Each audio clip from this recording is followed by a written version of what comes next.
وَلَقَدْ يَسَّرْنَا الْقُرْآنَ لِلذِّكْرِ فَهَلْ مِن مُّدَّكِرٍ۔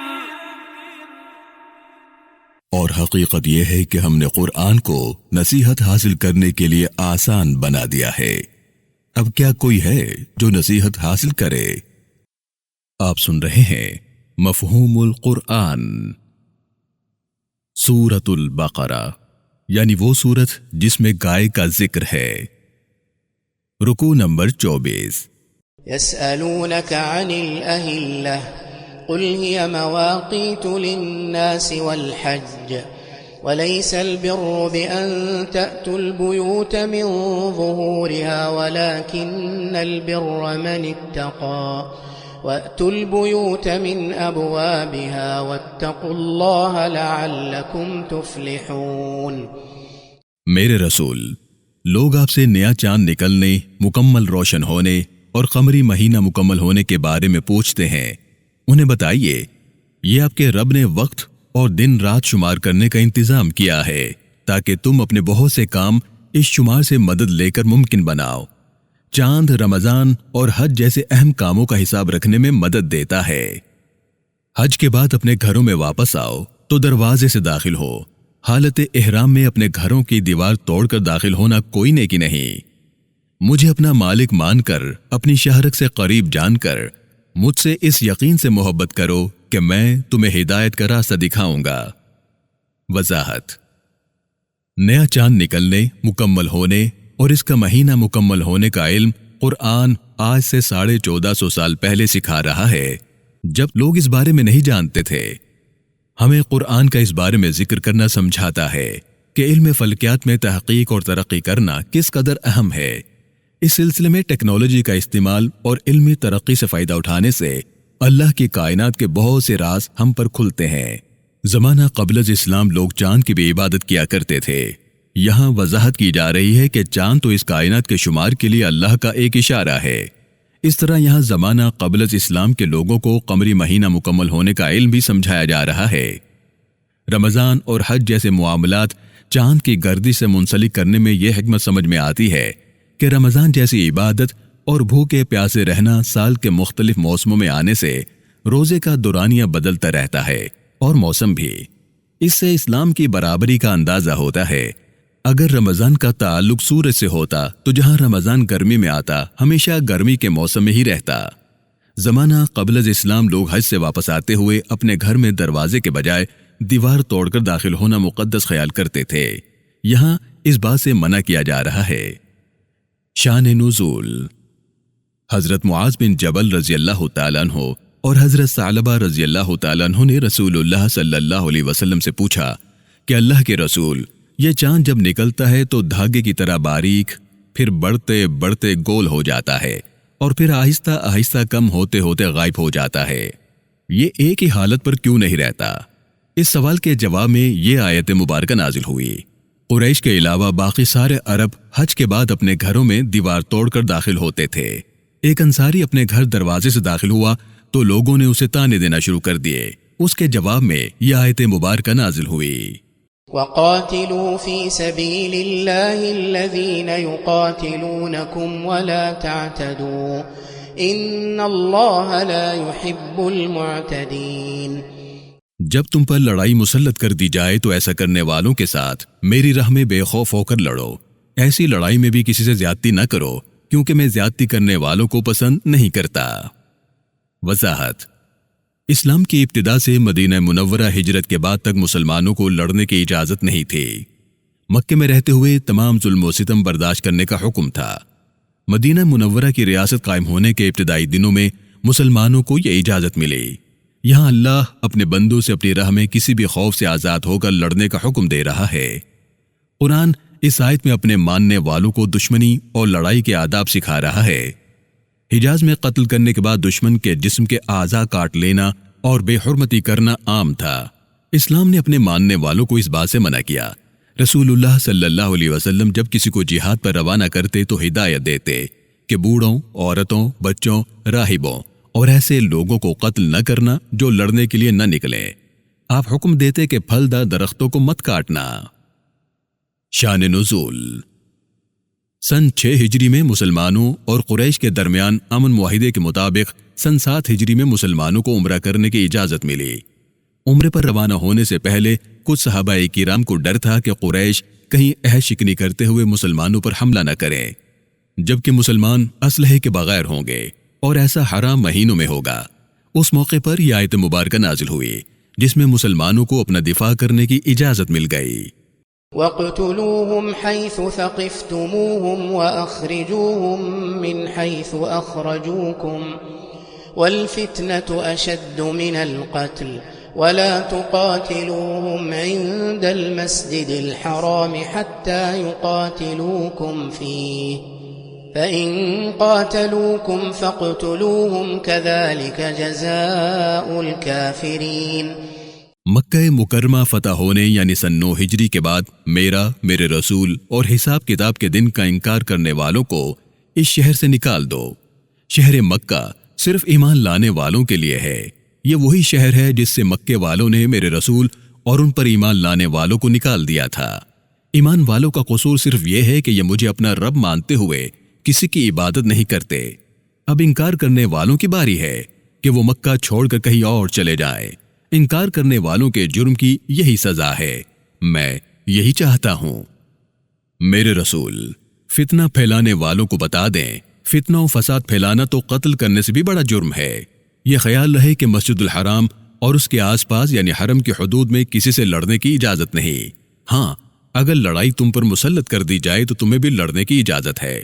لڑائی کرنے والوں کا جواب لڑائی ہے۔ وضاحت۔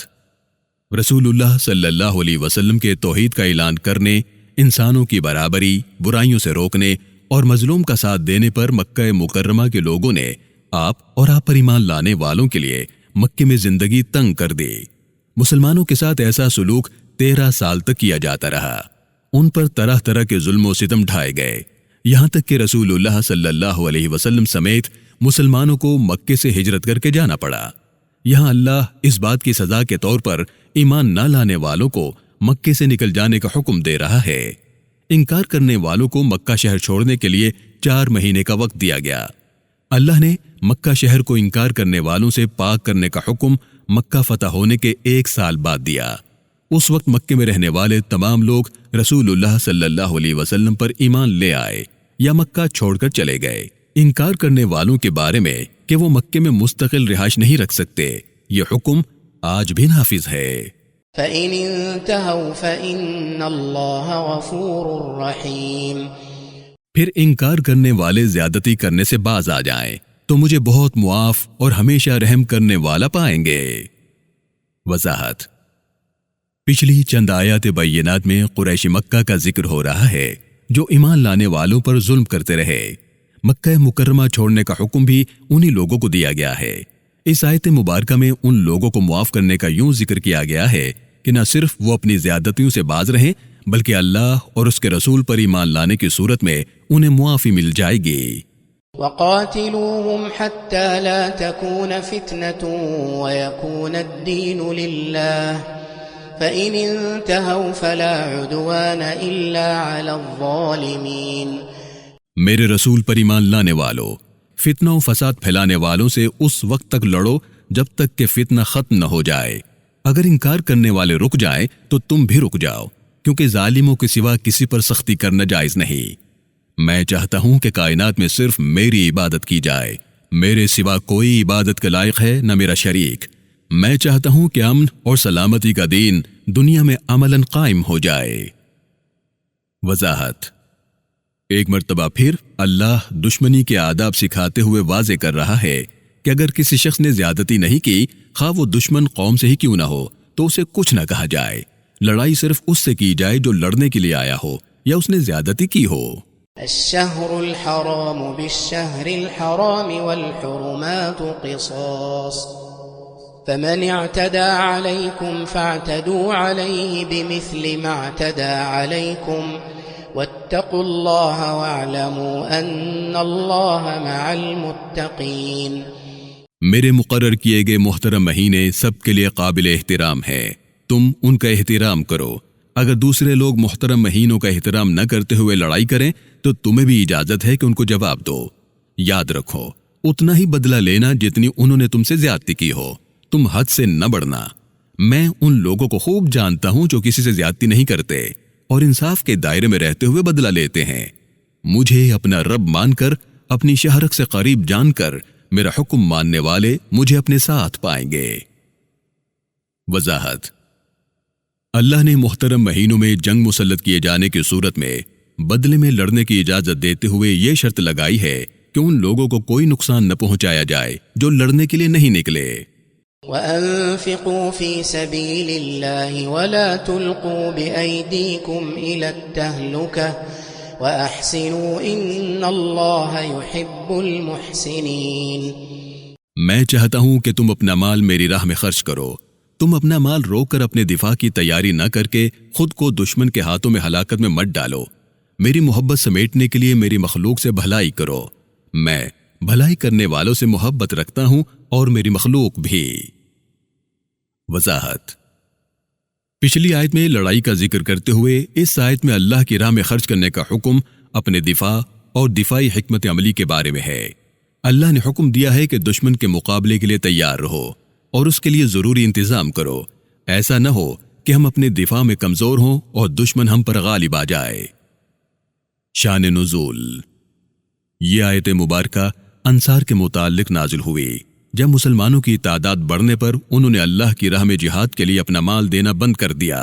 وَأَتِمُّوا الْحَجَّ وَالْعُمْرَةَ لِلَّهِ فَإِنْ أُحْصِرْتُمْ فَمَا اسْتَيْسَرَ مِنَ الْهَدْيِ وَلَا تَحْلِقُوا رُؤُوسَكُمْ حَتَّى يَبْلُغَ الْهَدْيُ مَحِلَّهُ فَمَنْ كَانَ مِنْكُمْ مَرِيضًا أَوْ بِهِ أَذًى مِّن رَّأْسِهِ فَفِدْيَةٌ مِّن صِيَامٍ أَوْ صَدَقَةٍ أَوْ نُسُكٍ فَإِذَا أَمِنْتُمْ فَمَنْ تَمَتَّعَ بِالْعُمْرَةِ إِلَى الْحَجِّ فَمَا اسْتَيْسَرَ مِنَ الْهَدْيِ فمن لم يجد فصيام 3 أيام في الحج و7 إذا رجعتم تلك 10 كاملة ذلك لمن لم يكن أهله حاضر المسجد الحرام واتقوا الله واعلموا أن الله شديد العقاب۔ بیت اللہ کا حج اور عمرہ صرف مجھے راضی کرنے کے لیے ہے، اسے پوری طرح ادا کرو۔ اگر حج یا عمرے پر جاتے ہوئے راستے میں کوئی رکاوٹ آ جائے یا تمہیں میرے گھر جانے سے روک دیا جائے تو جو قربانی تم بھیج سکو میرے گھر بیت اللہ بھیج دو۔ جب تم صحت مند اور خطرات سے محفوظ ہو جاؤ تو جو شخص حج اور عمرہ ایک ہی احرام سے کرے یعنی حج قران، تاکہ وہ اس کا اچھا بدلہ سمیٹے، تو ایسا کرتے ہوئے اپنی مالی حیثیت کے مطابق میری راہ میں قربانی کرے۔ تم میں سے جو قربانی کرنے کی طاقت نہ رکھتا ہو وہ حج کے دنوں میں 9 ذی الحجہ سے پہلے 3 روزے رکھے۔ ایسا شخص جب اپنے گھر واپس پہنچ جائے تو مزید 7 دن کے روزے رکھ کر 10 پورے کرے۔ یہ حکم ان لوگوں کے لیے ہے جو مکے کے علاوہ کسی اور شہر کے رہنے والے ہوں۔ تم لوگ حج یا عمرہ کرتے ہوئے اس وقت تک سر کے بال نہ اترواؤ جب تک تمہاری قربانی قربان گاہ تک نہ پہنچ جائے۔ اگر تم میں سے کوئی بیمار یا اس کے سر میں تکلیف ہو تو وہ قربانی کرنے سے پہلے اپنے سر کے بال اتروا سکتا ہے، اس کے بدلے میں وہ فدیہ ادا کر دے۔ ایسا شخص قربانی کرنے سے پہلے بال اتروانے پر فدیے میں روزے رکھے یا خیرات دے یا قربانی کرے۔ مجھے اپنا مالک مان کر، اپنی شہرت سے قریب جان کر میرے احکام پر عمل کرتے رہو، کیونکہ نہ ماننے والوں کے لیے میرا عذاب سخت ہے۔ وضاحت: ایسے لوگ جو کسی بیماری کی وجہ سے سر کے بال قربانی کرنے سے پہلے اتروا لیں، انہیں فدیے میں 3 روزے رکھنا ہوں گے یا 6 مسکینوں کو ایک وقت کا کھانا جیسا کہ وہ خود کھاتا ہو کھلانا ہوگا، یا اس کے برابر صدقہ کرنا ہوگا، یا ایک بکری قربان کرنا ہوگی، یا اس کے برابر رقم غریبوں میں تقسیم کرنا ہوگی۔ شان نزول: اللہ کے رسول صلی اللہ علیہ وسلم نے سن 6 ہجری میں خواب دیکھا کہ بیت اللہ کے دروازے کی چابیاں آپ کے ہاتھ میں ہیں اور آپ سر کے بال اتروا کر بیت اللہ میں داخل ہو رہے ہیں۔ آپ نے عمرہ ادا کرنے کا ارادہ کیا، رسول اللہ صلی اللہ علیہ وسلم اپنے 1400 ساتھیوں کے ساتھ احرام باندھ کر قربانی کے جانور ساتھ لے کر مکے کے لیے روانہ ہوئے۔ قریش نے مکے سے 18 کلومیٹر دور حدیبیہ کے مقام پر رسول اللہ کو روک لیا۔ قریش نے آپ اور آپ کے ساتھیوں کو مکے میں داخل ہونے کی اجازت نہ دی۔ رسول اللہ صلی اللہ علیہ وسلم اس سال عمرہ ادا نہ کر سکے اور قریش کے ساتھ امن کا معاہدہ ہوا جسے صلح حدیبیہ کا نام دیا گیا۔ مسئلہ یہ تھا کہ عمرہ ادا نہیں ہوا تو احرام کیسے کھولے جائیں۔ اس موقع پر یہ آیت مبارکہ نازل ہوئی۔ یہ آیت مبارکہ نازل ہونے پر رسول اللہ صلی اللہ علیہ وسلم نے اپنے ساتھیوں کو احرام کھولنے کا کہا، لیکن عمرہ ادا نہ کر سکنے کے غم میں کوئی بھی ایسا کرنے کو تیار نہ تھا۔ یہ ایک عجیب صورتحال تھی۔ اس وقت ام المومنین سیدہ ام سلمہ رضی اللہ تعالیٰ عنہ نے رسول اللہ کو مشورہ دیا، آپ سر کے بال اتروائیں اور اپنا احرام کھول دیں، آپ کے ساتھی آپ کو ایسا کرتا دیکھ کر خود بھی اس پر عمل کریں گے۔ ایسا ہی ہوا۔ یوں سیدہ ام سلمہ رضی اللہ تعالیٰ عنہ کی ذہانت سے ایک مشکل کا حل نکل آیا۔ اس آیت مبارکہ کا دوسرا حصہ بال کٹوانے کے متعلق ہے۔ کعب بن عجرہ رضی اللہ تعالیٰ عنہ روایت کرتے ہیں کہ یہ حکم میرے بارے میں نازل ہوا۔ میرے سر میں جوئیں تھیں جو مجھے بہت تکلیف دے رہی تھیں۔ رسول اللہ صلی اللہ علیہ وسلم نے دیکھا تو مجھے بال کٹوانے کی اجازت دے دی۔ آگہی۔ یہاں سورۃ البقرہ کا 24واں رکوع مکمل ہو گیا ہے۔ اس رکوع میں 8 آیات بینات ہے۔ اب ہم سورۃ البقرہ کے اس رکوع میں آنے والے نئے الفاظ اور اصطلاحات کو سمجھنے کی کوشش کرتے ہیں۔ فتنہ۔ فتنے کا معنی ہے کسی پر ظلم و ستم کرنا یا آزمائش میں ڈالنا۔ قرآن کریم نے اسے والفتنۃ اشد من القتل یعنی فتنہ قتل سے بھی بڑھ کر کہا ہے۔ رسول اللہ صلی اللہ علیہ وسلم پر ایمان نہ لانے والے مکے کے سردار ایمان لانے والوں پر ظلم کرتے تھے کہ وہ اپنے پرانے دین پر واپس آ جائیں۔ اللہ نے قرآن میں جگہ جگہ فتنہ پھیلانے والوں کو سزا دینے کا حکم دیا ہے۔ اللہ نے قرآن میں مال اور اولاد کو فتنہ قرار دیا ہے۔ یہاں فتنے سے مراد امتحان ہے۔ انسان اپنے مال اور اپنی اولاد کے لیے بسا اوقات حق اور سچ کا راستہ چھوڑ دیتا ہے جس کے لیے انہیں امتحان قرار دیا گیا ہے۔ محترم مہینے یا حرام مہینے۔ جب سے دنیا بسائی گئی اللہ کے ہاں مہینوں کی تعداد 12 ہی ہے۔ ان میں سے 4 حرام مہینے یا محترم مہینے کہلاتے ہیں۔ اللہ نے ان کا احترام کرنے کا حکم دیا ہے۔ یہ مہینے رجب، ذوالقعدہ، ذوالحجہ اور محرم ہے۔ ان مہینوں میں لڑائی کرنا منع ہے۔ ان مہینوں میں سب کے لیے امن اور پناہ ہوتی ہے، حتیٰ کہ قاتل بھی محفوظ ہوتے ہیں۔ پہلے زمانے میں رجب کا مہینہ عمرہ ادا کرنے، جبکہ ذوالقعدہ، ذوالحجہ اور محرم حج کے سفر کے لیے مخصوص تھے۔ اپنے دفاع میں لڑائی کی اجازت دیتے ہوئے اللہ رب العالمین نے شرط رکھی ہے کہ دشمن کے ایسے لوگوں کے ساتھ زیادتی نہ کی جائے جو لڑنے نہیں آئے۔ حج۔ ذوالحجہ کی 7 تاریخ سے لے کر 12 تاریخ تک اللہ کے گھر اور اس کے قریب موجود منی، مزدلفہ اور عرفات میں ضروری عبادات کرنا حج کہلاتا ہے۔ حج کے لیے 2 بغیر سلی چادروں میں یہ ارکان ادا کرنے پڑتے ہیں۔ حج میں حالت احرام سے نکلنے کے لیے سر کے بال کٹوانا اور قربانی کرنا ضروری ہے۔ حج قران۔ اگر بیت اللہ کا عمرہ اور حج ایک ہی احرام میں ادا کیا جائے، یعنی عمرہ کرنے کے بعد احرام نہ کھولا جائے اور حج کے بعد کھولا جائے، تو ایسے حج کو حج قران کہا جاتا ہے۔ اسے سب سے افضل حج سمجھا جاتا ہے۔ عمرہ۔ بیت اللہ کا طواف، سعی اور دوسرے ارکان پورے کرنا عمرہ کہلاتا ہے۔ عمرہ ادا کرنے کے لیے کسی جانور کی قربانی ضروری نہیں۔